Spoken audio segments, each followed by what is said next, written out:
सरकार के लिए कुछ भी असंभव नहीं होता, लेकिन भाजपा एक ऐसी पार्टी थी जिसने संकल्प पत्र जारी किया, क्योंकि ये हिंदूवादी राष्ट्रवादी पार्टी अपने आप को कहते हैं, हिंदूवादी संगठन कहते हैं और हिंदुओं के लिए संकल्प की बहुत बड़ी मान्यता होती है, लेकिन इन्होंने संकल्प की भी धज्जियां उड़ा दी। काम किया है और जब हमने काम किया तो सरकार ऐसे कैसे पल्ला झाड़ सकती। शिक्षा मित्रों की हालत कुछ इस तरह की है कि पिछले 20 सालों से वो एक ऐसी ख्वाहिश लेकर जी रहे हैं जिसमें बहुत बड़ी तकलीफें हैं, मुश्किलें हैं।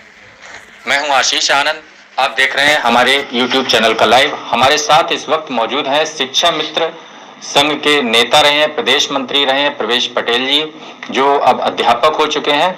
इसके अलावा ब्रजपाल सिंह जो कि शिक्षा मित्र हैं, रविंद्र कश्यप वो भी शिक्षा मित्र हैं। हम क्योंकि ये सभी साथी जो हैं साथ साथ काम करते रहे हैं और साथ साथ इन्होंने पढ़ाया है और बहुत सारी मुश्किलों में एक दूसरे के साथ आते रहे हैं और आज भी हैं। हम इन सारे लोगों से ये जानना चाहेंगे कि ये नया साल जो है, जो 2022 है, ये इनके लिए क्या नई तब्दीली लेकर आ रहा है। आप सभी लोगों का बहुत बहुत स्वागत है। प्रवेश पटेल जी, हम आपसे जानना चाहेंगे कि जो आपने पिछले काफ़ी वर्षों से जो शिक्षा मित्र रहे जब आप, और आज जब आप शिक्षक हैं इस वक्त, तो इस दरमियान आपने क्या क्या समझा, सीखा, और अब आपको क्या लग रहा है कि अब इस साल, क्योंकि ये चुनावी वर्ष भी है, उत्तर प्रदेश विधानसभा चुनाव है, तो क्या ऐसी कुछ बदलाव नजर आ रहे हैं? अभी नए साल में कम से कम पहले दिन तो कुछ ऐसा समझ में आना चाहिए। देखिए, चूंकि चुनावी मौसम है तो मैं तो शिक्षा मित्रों को बस एक बात कहना चाहूंगा कि जैसे 2017 में जब चुनाव हुआ था तो बीजेपी ने अपने घोषणा पत्र में अपना जो संकल्प पत्र था उसमें शिक्षा मित्रों के बारे में वादा किया था कि हमारी सरकार जब आएगी तो हम 3 महीने के अंदर शिक्षा मित्रों की सारी समस्याओं का समाधान करेंगे, उनको नियमित करेंगे। लेकिन आज पूरे 5 साल बीत गए, शिक्षा मित्रों का समस्याओं का समाधान तो छोड़िए, शिक्षा मित्रों के ऊपर ऐसे नए नए मुसीबतें टूटी हैं कि बयां करना मुश्किल है। सुप्रीम कोर्ट से समायोजन कैसे कैंसिल हुआ, सुप्रीम कोर्ट की कार्रवाई के ऊपर मैं कोई टिप्पणी नहीं करना चाहूंगा, लेकिन शिक्षा मित्रों का समायोजन कैसे रद्द हुआ, क्या हुआ, शिक्षा मित्र बहुत अच्छी तरीके से जानते हैं। उसके बाद समायोजन रद्द होने के बाद शिक्षा मित्रों के ऊपर, चलिए टीटी पास करना जरूरी था, लेकिन जो टीटी पास शिक्षा मित्र थे वो भी अध्यापक नहीं बन पाए। मुश्किल से 5 से 10% शिक्षा मित्र जो टीटी पास थे वो अध्यापक बन पाए, उनमें से एक मैं भी हूँ, रविंद्र भाई भी हमारे उनमें से एक हैं। लेकिन अधिकांश शिक्षा मित्र जो सुपर टेट लगाया गया, जबरदस्ती लगाया गया सुपर टेट। ये टेट सुपर टेट का है क्या चक्कर, ये थोड़ा देखिए, पूरे भारत में कहीं भी मतलब शिक्षक पात्रता परीक्षा ली जाती है। एक शिक्षक पात्रता परीक्षा एनसीटीई ने निःशुल्क एवं अनिवार्य शिक्षा अधिनियम 2009 में एक व्यवस्था की गई कि जो शिक्षक बनेगा उसे शिक्षक पात्रता परीक्षा पास करना आवश्यक है। क्योंकि शिक्षा मित्र 2009 से पहले कार्यरत थे, ये बाध्यता 2009 से पहले कार्यरत शिक्षकों के लिए नहीं थी। अब शिक्षक चाहे पूर्णकालिक हो चाहे संविदा पे हो, शिक्षा मित्रों पर जबरदस्ती ये टेट थोपा गया। लेकिन उसके बाद भी शिक्षा मित्रों ने अधिकांश करीब इस समय प्रदेश में अगर गिनती की जाए तो 40 से 50 हजार शिक्षा मित्र टेट पास हैं, लेकिन इस सरकार में उन्हें भी अध्यापक नहीं बनाया गया। अच्छा, ये जैसे पिछले कई वर्षों से जैसे लोग परेशान हैं, तो इस दौरान लगभग 7,000 लोग जैसे बताया जा रहा है कि शिक्षा मित्र नहीं रहे, वो चाहे वो उन्होंने सुसाइड किया है या उनका किसी भी वजह से उनके ऊपर ऐसा प्रेशर आया कि वो उनकी डेथ हो गई। तो अब उन 7,000 लोगों के लिए सरकार ने क्या कोई कदम उठाया? कभी कोई कदम नहीं उठाया गया। एक सांत्वना देने तक कोई व्यक्ति, सरकार का कोई व्यक्ति शिक्षा मित्रों के घर नहीं गया। शिक्षा मित्रों ने अपने संगठन के दम पे अधिकांश शिक्षा मित्रों का सहयोग किया है। सरकार की तरफ से शिक्षा मित्रों, मृतक शिक्षा मित्रों को कोई मदद नहीं मिली इस सरकार में। नहीं, ये बात, जैसे मान लीजिए सरकार आमतौर पे तमाम चीज़ों पे तमाम ऐसी घोषणाएं भी करती है कि हम मदद करेंगे, और शिक्षा मित्र तो क्योंकि एक शिक्षक है, समाज की निर्माण करने वाली शिक्षा मित्र असल में तो शिक्षक ही हैं, काम तो वही करते हैं शिक्षक होने के नाते। तो ऐसे में सरकार ने कोई भी किसी भी तरह की कोई राहत ऐसी दी हो जिसमें आज उनका परिवार कम से कम कुछ नहीं तो कम से कम जीने रहने लायक कुछ कर पा रहा हो? मैं आपको एक बहुत इंटरेस्टिंग बात बताता हूँ जब शिक्षा मित्रों का समायोजन हुआ था, शिक्षा मित्र सहायक अध्यापक बन गए थे 2014 में। 2014 से 2017 तक, 25 जुलाई 2017 तक शिक्षा मित्र सहायक अध्यापक रहे। उस दौरान उनके वेतन से 87 रुपए बीमे की कटौती होती थी। सामूहिक बीमा जो लागू होता है सरकार की तरफ से, वो बीमे की कटौती हुई थी। और उस दौरान भी अधिकांश बहुत से शिक्षा मित्र एक्सपायर हुए थे उस बीमा कटौती के दौरान। लेकिन सरकार की लापरवाही कहें या बीमा कंपनी उनको वो सामूहिक बीमे का लाभ भी देने से मुकर गई। बीमा कंपनी ने साफ इनकार कर दिया कि 2014 के बाद नियुक्त किसी भी अध्यापक को हम सामूहिक बीमा का लाभ नहीं देंगे। तो इसमें शिक्षा मित्र संघ ने कुछ कदम हमने तो बहुत लड़ाइयाँ लड़ी है। हमारे कानपुर के एक शिक्षा मित्र साथी हैं त्रिभुवन सिंह, उन्होंने शिक्षा मित्रों की भविष्य निधि कटौती के लिए बहुत बड़ा कानूनी कार्रवाई की। हाई कोर्ट में केस जीता उन्होंने और हाई कोर्ट ने आदेश दिया कि इनके शिक्षा मित्रों की भविष्य निधि कटौती की जाए, लेकिन सरकार में कोई भी कार्रवाई उस पर नहीं की आज तक। नहीं, तो अभी वो लोग जो 7,000 परिवार हैं, मतलब शिक्षा मित्रों के 7,000 परिवार हैं, 7,000 परिवार बहुत बड़ी संख्या होती है। खास तौर पे एक सामान्य, मतलब किसी एक अपने आप में एक कम्युनिटी है ये शिक्षा मित्रों की, जहाँ पर करीब 2 लाख लोग रहे हों। अभी भी 1.5 लाख शिक्षा मित्र हैं। और अगर पूरे परिवार की बात करें तो 2 लाख लोग बनते ही हैं, चाहे भले ही वो उनमें से कुछ शिक्षक बन गए हों या कुछ अन्य उसमें गए हों। तो उनमें 7,000 लोगों की डेथ और उनके परिवार, उनके बच्चे हैं, उनके और भी उनकी लायबिलिटीज होंगी, उनकी जिम्मेवारियां होंगी घरेलू, तो उनका कैसे ख्याल रख पा रहे होंगे? ऐसे आपके इर्द गिर्द आपने कहीं गए हो जहाँ पे देखा हो, आपने समझा हो इस बारे में, थोड़ा उस बारे में जानना चाहेंगे। मैं कई परिवारों को ऐसे जानता हूँ जो शिक्षा मित्र एक्सपायर होने के बाद उनके बच्चे आज स्कूल छूट गया, उनका किसी का स्कूल छूट गया, किसी का शादी होने को थी बिटिया की, वो टूट गई। बहुत से ऐसे किस्से हम आपको बता देंगे, ऐसे हम लोगों से जाके मिलवा देंगे, लेकिन सरकार के कान पर जू नहीं रंगी इस दौरान। और जो शिक्षा मित्र एक्सपायर हुए, उनके अगर परिवार में से किसी को कोई संविदा पे ही नौकरी दे देता तो ज्यादा बहुत बड़ी बात हो जाती और आर्थिक मदद कोई मिल जाती किसी से। लेकिन तमाम गुहार लगाने के बावजूद 2017-18 में जब शिक्षा मित्रों का आंदोलन चरम पे था, समायोजन रद्द हुआ, तो ज्यादा दबाव पड़ा तो सरकार ने एक कमेटी बनाई थी डिप्टी सीएम दिनेश शर्मा जी के अध्यक्षता में, हाई पावर कमेटी। लेकिन उसको 6 महीने में अपनी रिपोर्ट देनी थी, लेकिन आज पूरे 5 साल बीत गए, आज तक उस कमेटी की रिपोर्ट सार्वजनिक नहीं हुई, क्या कमेटी में था क्या नहीं हुआ। और जब भी शिक्षा मित्र मांग लेके गए अपनी, तो उन्हें एक ही जवाब सुनने को मिला था कि हमने 3500 रुपए से बढ़ा के 10,000 रुपए इनका मानदेय कर दिया, जबकि हकीकत देखी जाए तो 40,000 रुपए से घटा के 10,000 रुपए मानदेय किया गया, मतलब चौथाई किया गया और कहा गया कि 3500 से बढ़ा के अपने 10,000 कर दिया। अच्छा, ये तो मतलब ये देखने का अलग अलग चश्मा है ये, कि शिक्षा मित्र एक तरीके से बात समझ रहे हैं जो हकीकत है, और सरकार किसी और तरीके से दिखा रही है। तो लेकिन एक बात समझ नहीं आ रही, राजनीति के 5 साल, इन 5 सालों में जो अभी मौजूदा सरकार है, इसके या उससे पहले भी प्रधानमंत्री का भी जो भाषण रहा, उन्होंने जो अपनी जिम्मेवारी लेने की बात कही थी, तमाम चीजें जिनको आप लोग गिनाते भी हैं, इस दौरान कई और छोटे इलेक्शन भी हुए, जैसा कि ये एक पर्चा, ये जो अखबार की कटिंग है, ये जिसमें हम अपने दर्शकों को दिखाएंगे कि इसमें एक कटिंग है, ये हिंदुस्तान अखबार की है, और उसमें उन्होंने वाराणसी में प्रधानमंत्री ने कहा है, शिक्षा मित्रों की जिम्मेदारी मेरी है मोदी।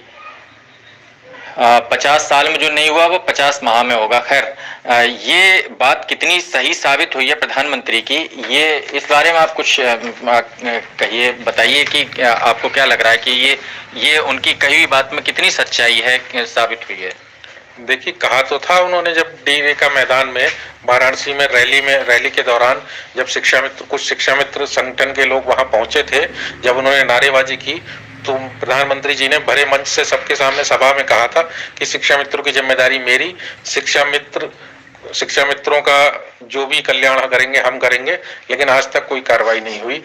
जैसे बाकी चुनावी जुमले होते हैं, उसी तरीके का जुमला ये एक निकला कार्रवाई उस पर कुछ नहीं हुई आज तक। अच्छा, ये इतनी जो राजनीति का ये इतना समय क्योंकि गुजर गया, सरकार ने पूरा अपना एक कार्यकाल गुजारा है, तो इसमें जैसे जो भारतीय जनता पार्टी है उसका एक प्रमुखता से जो है हिंदुत्व की राजनीति उसके सर पे उसका प्रचार प्रसार में रहती है, अभी भी है, तो इसके असर में कितने शिक्षा मित्र कैसे रहे हैं, लगता है ऐसा? देखिए, पिछले चुनाव में तो 85% शिक्षा मित्रों ने बीजेपी को ही वोट किया था। क्योंकि किस उम्मीद पे किया? संकल्प पत्र में उन्होंने जो वायदा किया था कि 3 महीने में हम शिक्षा मित्रों की सभी समस्याओं का समाधान करेंगे, उस संकल्प पत्र पर विश्वास करके 85% आपको जान के ताज्जुब होगा कि सपा ने समायोजन करने के बावजूद शिक्षा मित्रों ने बीजेपी पर भरोसा किया पिछले चुनाव में, और 85% शिक्षा मित्रों ने बीजेपी को वोट किया। लेकिन इस चुनाव में शिक्षा मित्र खुद जानते हैं, समझदार हैं कि क्या करेंगे और क्या नहीं करेंगे, ये अब भविष्य बताएगा। मतलब ये अब एतबार उनका अब नहीं रहा है, ऐसा लग रहा है? मुझे तो लगता है अब भरोसा कम हुआ है। बृजपाल सिंह जी, आप जो है आपका भी एक लंबा अनुभव रहा है, आपको क्या लगता है शिक्षा मित्र जो है वो चुनाव की जो राजनीति है जिसमें कि इस वक्त दिखाई दे रहा है कि बहुत धुआंधार प्रचार चल रहा है, और कल ही एक रोड शो आपके शहर में हुआ है, अमित शाह जो गृह मंत्री हैं केंद्रीय, उसमें भी हम कल नारे सुन रहे थे, योगी जी तुम लठ चलाओ हम तुम्हारे साथ हैं। तो वो ऐसी जो तमाम युवा आबादी थी जो कि शिक्षा मित्रों जैसी ही आबादी थी और बड़ी संख्या में लोग आए, तो और उनका ये ऐलान था, ये दावा था कि हम कम से कम फिर से सरकार और ज़्यादा बेहतर तरीके से, ज़्यादा बहुमत से हम बनाने जा रहे हैं। आपको क्या लग रहा है शिक्षा मित्रों के नज़रिए से? शिक्षा मित्र के नज़रिए से मुझे ये लग रहा है कि पहले भी इन्होंने ऐसे ही कनौल शिक्षा मित्रों को गुमराह किया, जिससे कम से कम 85% शिक्षा मित्र इनके साथ कनौल आया और सबने वोट दिया, इनका सहयोग किया। सपा को भूल गया, सपा ने सभी शिक्षा मित्रों का कनौल समायोजन किया, उनको सहायक अध्यापक बनाया, फिर भी कनो उसको छोड़ के फिर ये बीजेपी में आया। बीजेपी में इन्होंने घोषणा पत्र में लिखा कि हम आपकी समस्या जो है 3 महीने में कनो नियोजित ढंग से कनो 3 महीने में आपकी समस्या का समाधान करेंगे। फिर भी अभी तक शिक्षा मित्रों के लिए इन्होंने कोई भी कदम ऐसा नहीं उठाया। कम से कम हमारे साथी शिक्षा मित्र कम से कम 7,000 के लगभग शिक्षा मित्र कनो मृत्यु के कगार पर पहुंच गए हैं, खत्म हो गए हैं, मगर इनकी तरफ से कोई भी न सहायता दी गई है, न कोई बीमा राशि दी गई है, न उनके घर पर कोई इनके सदस्य या कोई प्रतिनिधि नहीं पहुंचा है। और इनसे आशा भरी अभी भी निगाहों से देख रहे हैं, क्योंकि सरकार है तो उम्मीद लगाई जा सकती है और उनसे प्रार्थना की जा सकती है कि अभी भी समय है, अभी भी करना आप वक्त है कि शिक्षा मित्र किसी का है थोड़ी, न किसी पार्टी है, न किसी पार्टी से जुड़ा हुआ है, न किसी पार्टी की सत्ता लिए हुए। आप काम करोगे तो आपके साथ है, हम तो एक कर्मचारी हैं। अब आप ये सोचिए कि जो शिक्षक है वो हमारे यहाँ हमारे साथ में बैठा हुआ है, हमसे बाद में लगे हुए 50-50, 60-60 हज़ार रुपये ले रहे हैं, हमें 10,000 रुपये दिया जा रहा है, वो भी हमें समय से महीने के हिसाब से नहीं आ पाता है। कम से कम कहीं 15 तारीख को आ रहा है, कभी 20 तारीख को आ रहा है, कभी 2 महीने के बाद आ रहा है। तो आप ये समझिए कितना इतनी महंगाई में जिसके माँ बाप भी बूढ़े हो गए और 40-40 साल 50-50 साल शिक्षा मित्रों की आयु हो गई है। तो इस तरीके से हमारे साथ सौतेला व्यवहार किया जा रहा है। और लोग कितनी तो बीमारी, किसी के बीपी का है, किसी को हार्ट की बीमारी है, आप सोचिए ना, तो कोई बीमा कवर दिया गया है। और फिर भी शिक्षा मित्र अभी डेली स्कूल जाता है, बच्चों को पढ़ाता है, वही रजिस्टर है, वही बच्चे हैं, वही स्कूल है, और कोई भी सुविधा नहीं दी जाती। जैसे जो सरकारी टीचरों को सुविधा दी जाती है वो सुविधा भी नहीं दी जा रही। एक भी ये सरकार ने कोई भी शिक्षा मित्रों के साथ में ऐसा काम नहीं किया जिससे इस पे भरोसा किया जा सके हमारे हिसाब से। मगर इसको करना चाहिए। कम से कम 2017 से लेके अभी तक इन्होंने एक भी कोई भी शिक्षा मित्रों के साथ में कोई भी ऐसा काम नहीं किया, मानदेय बढ़ा दिया जाता। अब जैसे हमारे साथ में जो सफाई कर्मचारी हैं आते हैं, उनको 28 हज़ार रुपये दिया जा रहा है, 28 हज़ार रुपये दिया जा रहा है। हमारे यहाँ अभी एक पैसा नहीं बढ़ा है, अभी 10,000 रुपये दे दिया, उन्होंने कहा दिया हमने 3500 से 10,000 कर दिया। अब इन्होंने ये नहीं कहा 40,000 से हमने 10,000 रुपये कर दिया, ये कभी इन्होंने अपने मुँह से नहीं कहा, मगर 3500 से बता दिया 10,000 रुपये कर दिया। अब आप जो सोचिए, हम सहायक अध्यापक बने थे, अगर सुप्रीम कोर्ट ने हमारा समायोजन रद्द कर भी दिया किसी कारणवश, उस पर हम टिप्पणी नहीं करना चाहते। सुप्रीम कोर्ट ने ये भी तो नहीं कहा कि आप इन्हें 10,000 रुपये दो, आप इनको 40,000 रुपये दे सकते हो। हाई कोर्ट का एक फैसला है शिक्षा मित्रों के हित में है, 38,000 अनट्रेड वेतनमान है, अनट्रेड वेतनमान है 38,800 रुपए, कम से कम वो लागू कर दें आप। हाई कोर्ट की तो बात मानोगे नहीं मानोगे, हाई कोर्ट की भी जब बात नहीं मानोगे, शिक्षा मित्र कहाँ जाएगा जब आपके कनो सहारे से है शिक्षा मित्र, आपके परिवार से ही है, सभी लोग किसान के बच्चे हैं, कोई ऐसा तो है नहीं कोई जिम्मेदार कोई विधायक विधायक का किसी का बच्चा है नहीं, कोई 3500 रुपए में कैसे नौकरी करेगा। आप सोचिए 3500 रुपए में नौकरी करी, 2200 रुपए में नौकरी करी, तब शिक्षा मित्र अच्छा है। अभी 10,000 रुपए में कर रहा है, सहायक रुपए कितने काम ले रहे हैं उससे, तो ठीक है। और जब कनो वो वेतन की बात कर दे, वो कनो अपने बच्चे के भविष्य की बात कर दे, तब खराब है। शिक्षा मित्रों से डबल काम लिया जाता है, हेडमास्टर उनको कनो खुद परेशान करते हैं, हेडमास्टर कहते हैं जाओ ये सूचना जमा कर आओ, अब 3 बजे तक स्कूल में पढ़ाएगा, फिर वो बीआरसी पे करना सूचना जमा करने जाएगा। काम तो सब ले लोगे, काम शिक्षा मित्र कर भी रहा है, करने को तैयार भी है, मगर ये है कम से कम उसको सम्मानजनक वेतन तो दिया जाए। हम कह रहे हैं आप परमानेंट नहीं कर सकते तो कम से कम जो समान वेतन है, समान कार्य समान वेतन वो लागू कर दो, ये तो सरकार कर सकती है, पर वो भी उस पर भी ध्यान नहीं दिया गया अभी तक।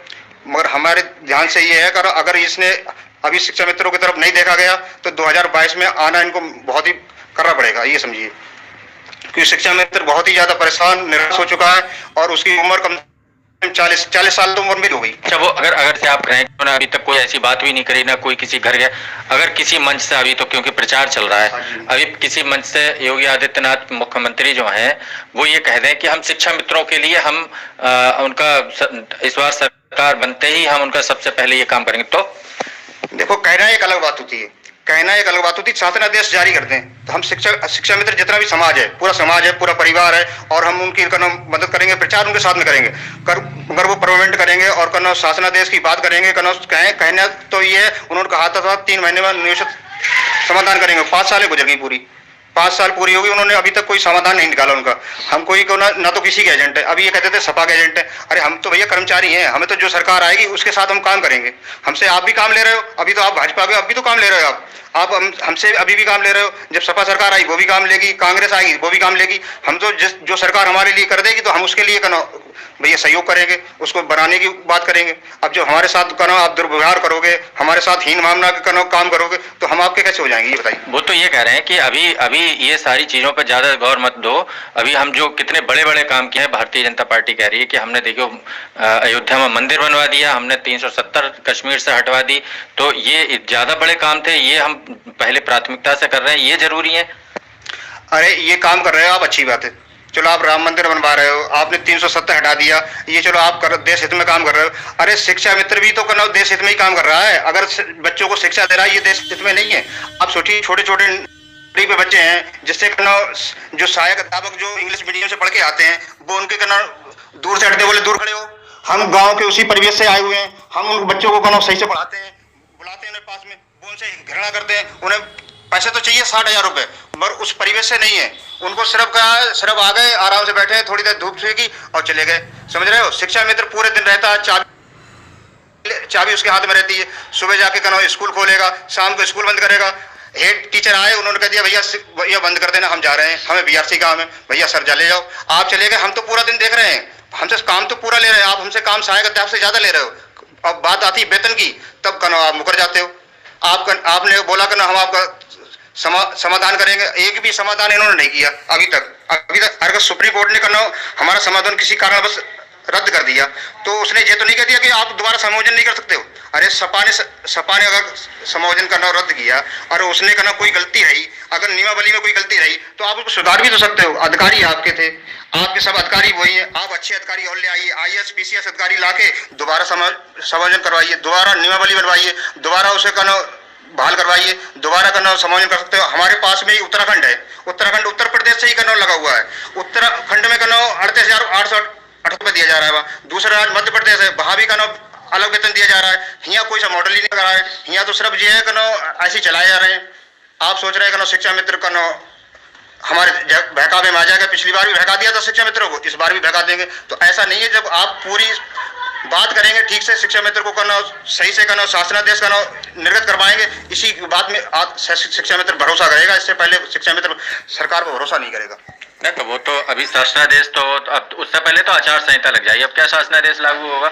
रविंद्र भाई आपसे हम ये थोड़ा सा पूछेंगे कि ये जो कह रहे हैं ब्रजपाल जी कि जो है हमसे पूरा काम ले रहे हैं, ये सारी चीजें हैं, तो ये बहुत सारे लोग ये भी कह रहे हैं कि शिक्षा मित्रों को आता ही क्या है जिसकी वजह से उनको इतना बड़ा वेतनमान या उनको अध्यापक बना दिया, ये अयोग्य है, ये तो सुप्रीम कोर्ट ने, ऐसी भी प्रचार चल रहा है। आप नहीं हो सकता है सर, आप ये जो कह रहे हैं, लेकिन जब वो शिक्षा मित्र की नियुक्ति हुई थी तो आपको ध्यान होगा उस समय जो गांव का सर्वश्रेष्ठ जो सबसे अच्छा योग्य व्यक्ति था उसका चयन किया गया था। उस आधार पर जो मेरिट लिस्ट में सबसे ऊपर था वो योग्य व्यक्ति था। और योग्य व्यक्ति आप उससे कैसे आशा कर सकते हैं ये अयोग्य व्यक्ति है, जब गांव का है, शहर का है, सब जगह लगे हुए हैं ये सब। ऐसा नहीं है अयोग्य कोई शिक्षा मित्र। बीटीसी की हुई है, बीटीसी कब होती है? स्नातक करने के बाद होती है, कोई इंटर पास तो है नहीं। ये आरटीई एक्ट के अनुसार बीटीसी और स्नातक ये दोनों कंपलसरी है और दोनों उनके पास हैं, तो अयोग्य कहाँ से हुआ शिक्षा मित्र? अयोग्यता का उनका बहुत सारे लोग ऐसा कहते हैं कि मतलब अयोग्यता आपकी डिग्री से नहीं, वो ये कहते हैं कि इनको सच में कोई बहुत अच्छा पढ़ना लिखना इनका नहीं आता है, इस वजह से बच्चों को कैसे पढ़ाएंगे, इस वजह से इनको सरकार जितना जानते हैं उतना दे रही है। मतलब ये सरकार के समर्थन करने वाले लोगों की तरफ से। मैं आपकी इस बात से सहमत हूँ नहीं, मेरी बात नहीं है ये, मैं उनकी बात कर रहा हूँ जो सहमत जो भी बोलता है इससे बिल्कुल भी सहमत नहीं हूँ मैं। क्योंकि जो टीचिंग का काम है बेसिक तक पढ़ाना, कक्षा 1 से लेकर 5 तक पढ़ा रहे हैं, शिक्षा मित्र भी पढ़ा रहा है, टीचर भी पढ़ा रहा है। और मुझे लगता है शिक्षा मित्र एक सहायक अध्यापक से ज़्यादा अच्छा पढ़ाता है, क्योंकि उसे जो बेसिक लैंग्वेज होती है ना वहाँ की गाँव की जो बच्चे बोलते हैं उसको समझ में आती है और वो अच्छी तरह समझाता है। और ये इसमें आप कह ही नहीं सकते सर कि कहीं से भी अयोग्य है शिक्षा मित्र। वो बहुत योग्य है और हर तरह से हर क्षेत्र में काम करना जानता है और बेसिक समस्याएं जो उसकी हैं वो उन समस्याओं को निपटाना भी जानता है। एक अध्यापक बाहर से जाता है ना तो उन समस्याओं को समझने में थोड़ा टाइम लगता है उसके लिए, लेकिन जो शिक्षा मित्र उस गांव का है वो उस गांव की सारी समस्याओं को पहले से ही समझा हुआ होता है और उनको निस्तारण कैसे करना उसको भी ज्ञान होता है इसमें। अच्छा प्रवेश भाई, ये जो अभी ये बात जो मेरी इनसे हो रही थी, तो आप तो क्योंकि शिक्षा मित्र भी रहे हैं और अब शिक्षक भी हैं, इस बारे में आपका क्या अनुभव है कि जो है शिक्षा मित्र और शिक्षकों का में क्या फर्क क्या है? उनकी योग्यता, उनके पढ़ाने लिखाने की दक्षता, उनकी और उनका कौशल जो कुछ भी है उस हुनर में, उनमें दोनों में क्या बुनियादी अंतर आपको दिखाई देता है? देखिए, हुनर की और योग्यता की बात करें तो योग्यता में शिक्षा मित्र कहीं से कोई कम नहीं है। उनका चयन भले ही इंटर की मेरिट पे किया गया था, लेकिन वर्तमान में अगर बात की जाए तो पूरे के पूरे 1,72,000 शिक्षा मित्र ग्रेजुएट हैं, बीटीसी पास हैं और 50,000 शिक्षा मित्र, 50 से 75,000 शिक्षा मित्र ऐसे हैं जो टेट भी पास है। लेकिन जब नहीं करना किसी को, तो जब उन्होंने मन में ठान के रखा है कि नहीं करना तो नहीं करना। इसका कारण क्या है कि ये क्यों नहीं करना चाहते हैं? मतलब क्या वजह? मेरे ख्याल से तो इसका एक ही कारण है कि शिक्षा मित्रों का समायोजन चूंकि समाजवादी सरकार ने किया था, तो शिक्षा मित्रों के साथ वर्तमान सरकार जो है वो पूर्वाग्रह से ग्रस्त है कि ये शिक्षा मित्र जो है सपा के आदमी हैं, लेकिन ऐसा है नहीं। ऐसा क्यों? उनको क्यों लगता है कि ये सपा के आदमी हैं? मतलब अब ये तो जबकि आप खुद अभी कुछ देर पहले आप कह रहे थे कि पिछली सरकार जब बनी थी तो उन्होंने जो वादा किया था, इस आधार पे शिक्षा मित्रों ने लगभग 85% तक जो है लोगों ने भारतीय जनता पार्टी को जो है वोट किया विधानसभा में। तो तब भी ऐसा क्यों लग रहा है? जबकि देहात में आप ही देखिए कि देहात में शिक्षा मित्रों का बहुत लोगों के बीच में एक मिलना जुलना होता है, उसी गांव देहात में रह रहे होते हैं और वहां से भारतीय जनता पार्टी को बहुत बड़े पैमाने पर क्योंकि वोट भी मिला है। अब ये तो मैं ज्यादा कुछ इसके बारे में मुझे अनुमान नहीं है, लेकिन शिक्षा मित्र ना किसी पार्टी के पीछे रहा है आज तक, ना किसी पार्टी का मतलब अंध समर्थन किया है। जो शिक्षा मित्र को भला करेगा शिक्षा मित्र उसके साथ जाएगा। अब समझ चुका है, अब बातों पे विश्वास नहीं करेगा, अब एक्शन का समय है। जो शिक्षा मित्र अगर किसी को करना वर्तमान सरकार को तो करके दिखाए, अभी उनके पास समय है। तो अब तो समय बचा भी नहीं, न करने वालों के पास, और दूसरे जो लोग हैं जो नहीं है सरकार में वो तो है ही नहीं सरकार में, और जो है सरकार में वो अब शिक्षा की तैयारी में। शिक्षा मित्र खामोश है। 2018 के बाद ना शिक्षा मित्रों ने कोई बड़ा आंदोलन किया है, लेकिन अंदर ही अंदर शिक्षा मित्रों के अंदर बहुत आक्रोश है और ये आक्रोश चुनाव में दिखाई देगा खुल के। जैसे पहले ये कहा जाता था, हमारी और भी लोगों से बात हुई कि शिक्षा मित्र अपने आप में ही इतनी बड़ी संख्या है कि वो, और उनके इर्द गिर्द इतनी बड़ी संख्या है कि वो किसी भी कैंडिडेट को हराने की का बूता रखते हैं। तो इस बार क्या ऐसी लॉबिंग जैसे पहले आप लोग आंदोलनों में बताते भी रहे हैं, तो ऐसा कुछ है इस बार आप क्योंकि उसके जहां तक बात की जाए शिक्षा मित्रों के संगठित होने की और शिक्षा मित्रों के मतलब एकत्रित होने की, तो प्रत्येक गांव में 2 शिक्षा मित्र नियुक्त किए गए थे प्रत्येक विद्यालय में, और उन 2 शिक्षा मित्रों को आज 20-21 साल हो गए बच्चों को पढ़ाते हुए। बच्चों के अभिभावकों से बहुत ही नजदीकी रिश्ता है उनका, और शिक्षा मित्र जिधर चला जाएगा उधर विन विन सिचुएशन होगी। जिस पार्टी के साथ चला जाएगा, जिस सरकार के साथ चला जाएगा, उसकी विन विन सिचुएशन होगी उत्तर प्रदेश में, ऐसा मेरा मानना है। तो इस बार कुछ बड़ा बदलाव करने जा रहे हैं शिक्षा मित्र, ऐसा आपको लग रहा है? अब ये तो मैं नहीं कह सकता, लेकिन इस बार शिक्षा मित्र जो है वो चुनाव में जब वोट डालने जाएगा तब वो अपना फैसला लेगा क्या करना है। आपको क्या लग रहा है ब्रजपाल जी? देखो, मैं बताना चाहता हूँ कि सरकार अभी भी समय है, अभी कुछ समय है, अभी आचार संहिता नहीं लगी है, अभी भी कोई ठोस कदम उठाना चाहे तो सरकार शिक्षा मित्रों के हित में ठोस कदम उठा सकती है, जिससे शिक्षा मित्र का जितना भी वोट है सभी इसी सरकार को मिलेगा। क्योंकि शिक्षा मित्र किसी का है थोड़ी, शिक्षा मित्र उसका है जो शिक्षा मित्र की बात करेगा, जो शिक्षा मित्र के हित की बात करेगा, उसी को शिक्षा मित्र का सहयोग करेगा। शिक्षा मित्र एक कर्मचारी है जो सरकारें आएंगी उसके हित में जाएगा, जिस हित में काम करेगा। अब इनको 5 सालें हो गई, इन्हें कुछ करना होता हमारे हित में तो ये बहुत दिन से निर्णय ले लेते, पर क्या इनको लटकाना है, इनको तड़पाना है, हम लोगों को परेशान करना है। हमारे बच्चे हैं, माँ बाप बूढ़े माँ बाप हैं, उनको तकलीफ है, जैसे बुखार है। जैसे हमारे इस विद्यालय में भी कुछ टीचर ऐसे हैं जिन्होंने टेट नहीं किया है, वो हेडमास्टर बने हुए हैं। हमारे भाई रविंद्र भाई हैं, इनके यहाँ भी एक हेडमास्टर हैं, वो भी टेट नहीं करे हुए हैं, वो भी आज 70,000-80,000 रुपये ले रहे हैं। तो ये तो योग्यता का प्रमाण तो कुछ है नहीं, वो तो उन्होंने जो मर्जी वही कह दिया। अरे योग्यता का प्रमाण कोई थोड़ी, अब जैसे आप जो कहो अभी 80 सालों के या 40 सालों के बच्चे से ये कहो 40 साल के व्यक्ति से और 20 साल के व्यक्ति से उसकी तुलना करोगे तो कैसे हो जाएगा? अब आपको ये इसके साथ में दौड़ो तो कैसे दौड़ लिया जाएगा? आप सोचिए, अब जो शिक्षा अब हम 10,000 रुपये दे रहे हो आप, तब तो कह रहे हो चलो ठीक है। अब जैसे 40,000 रुपये दे रहे हैं तो ये खराब है। आप ये सोचिए, पहले उन्हीं बच्चों को पढ़ाना है, अभी भी तो उन्हीं बच्चों को पढ़ा रहे हैं। अगर आप सरकार को ये लग रहा है कि शिक्षा मित्र पढ़ाता नहीं है, शिक्षा मित्र योग्य नहीं है, तो शिक्षा मित्र को आप बच्चों को भविष्य को खराब कर रहे हैं। आप बताइए। मैं सरकार से पूछना चाहता हूँ कि सरकार ने इतने 5 सालों से हमारे जो प्रदेश के बच्चे हैं उनका भविष्य शिक्षा मित्रों से क्यों खराब करवाया है? आप समझिए, 20 साल से जिन्होंने आज नौकरी हो गई, कोई अध्यापक बन गया, कोई क्लर्क बन गया, कोई बैंक में चला गया, तो आप जो समझिए उनको भी आप आयोग कर देंगे। जैसे शिक्षा मित्रों को कह दिया आप आयोग हैं, शिक्षा मित्रों के पढ़ाए हुए लोग नौकर हो गए। शिक्षा मित्रों के पढ़ाए हुए साथ में आज हमने सी-टेट का पेपर दिया, साथ में हमारे टेट का पेपर दे रहे हैं। आप सोचिए उनके बच्चे भी साथ में पेपर दे रहे हैं, और साथ में शिक्षा मित्र भी पास हो गए, उनका बच्चा भी पास हो गया। तो आप ये सोचिए कि योग्यता की तो बात ही नहीं है, बात सिर्फ पैसे की है।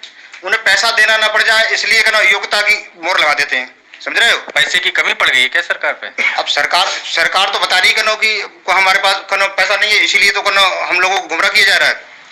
अब जैसे आप राम मंदिर तो बनवाओगे, राम मंदिर तो बनवाने के लिए पैसा है, मगर जो आदमी शिक्षा दे रहा है उसके लिए पैसा नहीं है। आप राम मंदिर भी बनवाइए, अच्छी बात है, हम भी हिंदू हैं, हम भी चाह रहे हैं आप राम मंदिर बनवाइए। राम मंदिर के साथ साथ हम लोगों को भी तो देखिए, हम जो शिक्षा दे रहे हैं हमारा भी मानसिक संतुलन ना बिगड़े, जिससे हमारी जो बीमारियां हैं उनका हम इलाज करा सकें और सही से संतुलन बैठ के पढ़ा सकें। तो उसके लिए तो हमारा आप कम से कम। प्रवेश भाई, ये आप तो क्योंकि प्रदेश के पदाधिकारी रहे हैं, एक अंदाजा ऐसे ही लेना चाह रहा हूँ मैं कि मान लो 2.25 लाख के लगभग जो शिक्षा मित्र हैं, इसमें हिंदू शिक्षा मित्र कितने होंगे जिनको हिंदू कहा जाए? लगभग 85% से ऊपर ही होंगे हिंदू ही हैं। और अभी जो 1.5 लाख शिक्षा मित्र हैं, इनमें कितने होंगे? इसमें भी इतने ही होंगे? इसमें भी इतने ही मान के चलिए। 1.5 लाख में लगभग 1.25 लाख के आसपास होंगे, हैं? 1.25 लाख हिंदू, मतलब 1.25 लाख हिंदू शिक्षा मित्रों पे ये जो है परेशानी खड़ी हुई है। सूरज, हम आपसे जानना चाहेंगे कि जो शिक्षा मित्रों की ये पूरा जो घटनाक्रम जिस पर हम अभी बातचीत कर रहे थे,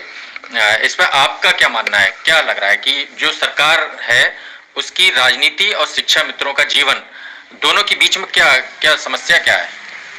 देखिए, समस्या तो सरकार को लेकर कुछ नहीं है, क्योंकि देखिए सरकार के लिए कुछ भी असंभव नहीं होता। लेकिन जब शिक्षा मित्रों का समायोजन समाजवादी सरकार ने किया था तो कहीं ना कहीं सरकार पूर्वाग्रह से ग्रसित है कि उनको ये लगता है कि जो शिक्षा मित्र हैं वो समाजवादी पार्टी के पूरी तरह से एजेंट हैं और वो समाजवादी पार्टी के लिए कार्य कर रहे हैं। उस पूर्वाग्रह से ग्रसित होकर सरकार शिक्षा मित्रों से भेदभावपूर्ण रवैया अपना रही है। अब मैं आपको बताऊं, विधानसभा चुनाव 2017 की अगर मैं बात करूं तो भाजपा ने संकल्प पत्र जारी किया था। जितनी भी राजनीतिक पार्टियां हैं वे घोषणा पत्र जारी करती है, सभी ने आपने देखा होगा, सबने अपना अपना घोषणा पत्र जारी किया, लेकिन भाजपा एक ऐसी पार्टी थी जिसने संकल्प पत्र जारी किया, क्योंकि ये हिंदूवादी राष्ट्रवादी पार्टी अपने आप को कहते हैं, हिंदूवादी संगठन कहते हैं और हिंदुओं के लिए संकल्प की बहुत बड़ी मान्यता होती है, लेकिन इन्होंने संकल्प की भी धज्जियां उड़ा दी। उस संकल्प पत्र को आज तक पूरा नहीं किया और 2022 का दोबारा चुनाव आ गया और इस संकल्प पत्र के पूरा होने की आश में लगभग 2017 से लेकर अब तक 6000 शिक्षा मित्र असमय ही काल के गाल में समा गए। भाजपा सरकार को लगातार हम लोग ट्विटर के माध्यम से, सोशल मीडिया के माध्यम से, सारे लोग, अभी कोई भाजपा वाला कमेंट करता है तुरंत उसको रिप्लाई हो जाता है, भाजपा के योगी जी के ट्विटर अकाउंट से भी रिप्लाई हो जाएगा, लगातार ट्वीट होते हैं, एक एक दिन में 10-10 ट्वीट होते हैं, लेकिन शिक्षा मित्र के मरने की सूचना अगर दी जाती है तो कोई भी, चाहे वो हमारे उत्तर प्रदेश के माननीय मुख्यमंत्री जी रहे हो उनको भी ट्वीट करके सूचना दी जाती है, चाहे प्रधानमंत्री जी रहे हो, सोशल मीडिया पर सभी अपने ट्विटर अकाउंट पर सभी एक्टिव है, लेकिन शिक्षा मित्रों को लेकर उनके कान पर जूं नहीं रेंगती, मुंह बंद हो जाता है, बिल्कुल कोई आवाज नहीं निकलती। आपको बता दूं, उत्तर प्रदेश में अगर कोई शराब पीकर मर जाता है तो उसको भी 1 लाख रुपए सहायता राशि, आर्थिक सहायता राशि उसके परिवार को मिलती है, लेकिन शिक्षा मित्र जिसने अपने जीवन के 17 से 20 साल गुजार दिए, अपनी पूरी जवानी खपा दी, आज वो कहीं जाने लायक नहीं है, उसके बाद अगर वो मर जाता है शिक्षा में तो उसके परिवार के लिए कोई भी, चाहे उस जिले का डीएम रहा हो, चाहे उस जिले का बीएसए रहा हो, चाहे उस जिले का विधायक रहा हो, क्षेत्र का चाहे सांसद रहा हो, चाहे कोई भी रहा हो, कोई भी आज तक उसके घर पे देखने नहीं जाता 1 रुपए की। यही जो वर्तमान में मुख्यमंत्री जी हमारे माननीय मुख्यमंत्री योगी आदित्यनाथ जी हैं, यही जब गोरखपुर के सांसद हुआ करते थे, शिक्षा मित्रों के धरने में जाकर शिक्षा मित्रों की तारीफ किया करते थे कि शिक्षा मित्रों ने जो है बेसिक शिक्षा को सजाया है, संवारा है, बेसिक की रीढ़ है, तारीफ के पुल बांधा करते थे। और आज जब शिक्षा मित्र उनसे उनके द्वारे पर जा रहे हैं, उनसे लगातार मांग कर रहे हैं तो एक शब्द नहीं निकलता। और बात कर रहे हैं अभी कुछ मैं बताऊं, मानदेय, एक हंसी आएगी आपको, इनकी सच्चाई मैं बताना चाहता हूं कि सच्चाई ये है, कितने बड़े घाघ मैं कहना चाहूंगा, क्योंकि दिल रोया हुआ है। सितंबर में एक बजट जारी किया था, अनुपूरक बजट, और कहा था कि शिक्षा मित्रों का 1000 रुपए मानदेय हम बढ़ाएंगे, और वो बजट था मार्च 2021 तक का, यानी कि अक्टूबर से देना था और मार्च 2021 तक था, यानी कि 1000 रुपए पर मंथ देते तो 6000 रुपए सरकार को वहन करना पड़ा, वो 1000 रुपए नहीं बढ़ाया। अब दिसंबर में आके फिर एक सगुफा छोड़ दिया कि शिक्षा मित्रों का मानदेय हम 2000 रुपए बढ़ाने जा रहे हैं, यानी कि अब वो बजट भी मार्च तक 6000 रुपए देने पड़ेंगे, चाहे सितंबर से मार्च तक देते 1000 या जनवरी से लेकर मार्च तक दे 6000 रुपए देने। मतलब कितना लोग ये गुमराह करते हैं ये शिक्षा मित्रों। अच्छा, आपके हिसाब से 7000 जो शिक्षा मित्रों की मौत की जिम्मेदार है वो कौन है? पूरी तरह से सरकार का घोषणा पत्र, सरकार का संकल्प पत्र। क्योंकि देखिए, किसी ने कहा है किसी को विष दे दो, विश्वासघात मत दो, लेकिन इस सरकार ने विष तो नहीं दिया लेकिन विश्वासघात किया, और उस विश्वासघात की वजह से शिक्षा मित्रों ने, अगर 7000 शिक्षा मित्रों ने जिन्होंने अपनी जान गंवाई है, अगर मैं उनके वो बताना चाहूं कि किस तरह से उनकी हत्या मतलब मृत्यु हुई है, तो उसमें अगर आंकड़ा देखा जाए तो मात्र 2% शिक्षा मित्र ऐसे होंगे जिन्होंने सुसाइड किया है। बाकी सारे शिक्षा मित्रों की मृत्यु या तो ब्रेन हेमरेज से हुई है, या हार्ट अटैक से हुई है, या आर्थिक तंगी के कारण, इलाज ना होने के कारण हुई है, इस वजह से हुई है। उसकी पूरी जिम्मेदार भाजपा का संकल्प पत्र है और भाजपा है। अच्छा प्रवेश जी, आप क्या मानते हैं, 7000 शिक्षा मित्रों की मौत का जिम्मेदार किस चीज को मानते हैं आप? देखिए, इसका अगर जिम्मेदार किसी को ठहराया जाएगा तो वो तो वर्तमान में जो सत्ता में लोग बैठे हैं उन्हीं को माना जाएगा, क्योंकि अगर समायोजन रद्द होने के बाद शिक्षा मित्रों की सुध ली जाती, भले ही उन्हें नियमित शिक्षक सहायक अध्यापक ना बनाया जाता, लेकिन एक सम्मानजनक गुजारा करने लायक मानदेय उन्हें दिया जाता, और ये आश्वस्त किया जाता कि 62 साल तक आप सेवा में रहोगे, तो मेरे ख्याल से इतनी कैजुअलिटी नहीं होती। अच्छा ब्रिजपाल जी, आप क्या मानते हैं? यही सवाल आपसे भी है कि 7,000 शिक्षा मित्रों की जो मौत के जिम्मेदार है वो क्या है, क्या चीज है? ये सरकार की पूर्ण जिम्मेदारी है और सरकार के वजह से ही शिक्षा मित्रों की मृत्यु हुई है। सरकार ने अपने घोषणा पत्र में लिखा था, सरकार ने अपने संकल्प पत्र में लिखा था और सरकार ने अभी तक कोई इस पर सुध नहीं ली, न कोई उनमें बीमा कवर दिया। और कोई अगर दारू पीने से भी किसी की मृत्यु हो जाती है या सांप काटने से किसी की मृत्यु हो जाती है तो उसे 4 लाख रुपए दिया जाता है। और हमारे कोई शिक्षा मित्र साथी अगर खत्म हो जाता है, न तो उसके परिवार को कोई सहायता दी जाती है, न कोई सरकार द्वारा उसके घर पर जाता है। उसको उसके बच्चे, जैसे छोटे छोटे बच्चे हैं, माँ बाप हैं, बूढ़े बूढ़े, जिस घर में एक ही अकेले ही हैं वो शिक्षा मित्र थे और कम से कम उनके घर पे परिवार को पालने वाला कोई भी नहीं रहा, तो कम से कम सरकार की ये जिम्मेदारी बनती है, क्योंकि हम सरकार के ही तो हैं, सरकार के अधीन काम कर रहे हैं। जब सरकार से हम 17 साल 18 साल हमने सरकार के लिए दिया है, सरकार के लिए काम किया है, और जब हमने काम किया तो सरकार ऐसे कैसे पल्ला झाड़ सकती है हमसे कि अब वो ये कहते ये हमारे नहीं है या ये अनट्रेंड है, ये अयोग्य हैं। अगर अयोग्य हैं तो आप इनसे काम कैसे ले रहे हैं? क्यों बच्चों का भविष्य खराब कर रहे हैं आप? हम तो ये चाहते हैं, अगर ये अयोग्य थे तो आप इतने दिन से कैसे बैठे हुए थे? जो माननीय कल्याण सिंह थे, उन्होंने इनकी सरकार में ही हम लोगों की नियुक्ति की थी, उन्होंने ये घोषणा ये योजना निकाली थी। तो आप ये बताइए, मुख्यमंत्री को भी आप आयोग ठहरा देंगे? आप सोचिए कि जो मुख्यमंत्री रहते हैं, हमारे पूर्व मुख्यमंत्री जो अभी नहीं रहे, हमारे स्वर्गवास हो गया जिनका, कल्याण सिंह जी, तो उनकी योजना थी ये, जो मुख्यमंत्री रहते, जो भाजपा के थे वो। आप जो सोचिए, भाजपा ही ने हम लोगों को जन्म दिया, अब भाजपा ही हमको धीरे धीरे मारने लग गई, तो ये तो अच्छी बात नहीं है। ये सरकार को बहुत जल्दी निर्णय लेना चाहिए, क्योंकि समय बचा नहीं है, क्योंकि है अब किसी के बहकावे में नहीं आएगा। क्योंकि देखो, एक बार तो आदमी को किसी को बहका सकते हो आप, बार बार किसी को नहीं बहका सकते हो।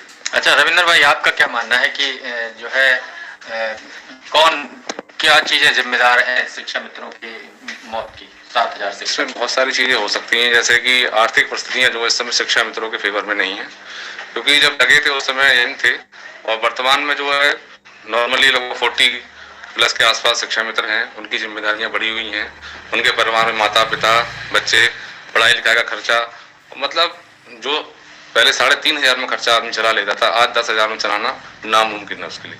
जिस व्यक्ति को 40,000 रुपये मिल रहे हों, अचानक उसका मानदेय 3,500 से 10,000 आ जाए तो उस कंडीशन में व्यक्ति क्या करेगा? मानसिक अवसाद हो जाएगा उसके लिए, और घर की समस्याएं हैं, पढ़ाई लिखाई सब डिस्टर्ब हो जाएगा। तो आदमी जब मानसिक रूप से डिस्टर्ब हो रहा है, तो ये जो बीमारियां पनप रही हैं शरीर के अंदर, तो बहुत से लोग, तो उसमें कई लोग जो शिक्षा में साथी हैं उन्होंने आत्महत्या कर ली, किसी ने मतलब कहीं करके मतलब गलत किया, जो भी हुआ उनके साथ बहुत ज़्यादा गलत हुआ।